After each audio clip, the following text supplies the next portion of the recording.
Thank you.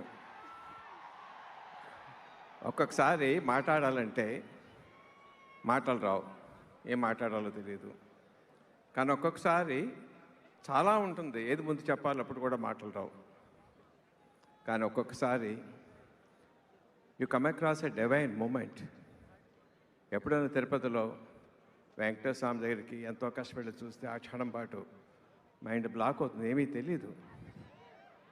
ఒక్కొక్కసారి అనుకోకుండా హిమాలయ పర్వతాలు చూస్తే అదే అనుభూతి వస్తుంది. సకృతిగా జీవితంలో కొంతమందికి దొరుకుతుంది అనుభూతి. బట్ ఈ సినిమా తాలూకు ఒక యాక్షన్ 30 నిమిషాలు లెంత్ ఉంది. ఆ యాక్షన్, అది యాక్షన్ అన్నా, కథ అన్నా, ఆవేశం అన్నా, ఎమోషన్ అన్నా తెలియటం లేదు నాకు. అలా చూస్తూ ఉండిపోయాను. మహేష్ బాబు తాలూకు విశ్వరూపం దాంట్లో ఒక క్షణం కాదు, 2 క్షణాలు కాదు. అదా డబ్బింగ్ లేదు, వెనకాల సీజీ లేదు, రీ రికార్డింగ్ లేదు. అయినా సరే మంత్రముగ్ధం చేసి కట్టి పడేసింది. అది నన్ను మర్చిపోలేను. మీరు కూడా అనుభూతి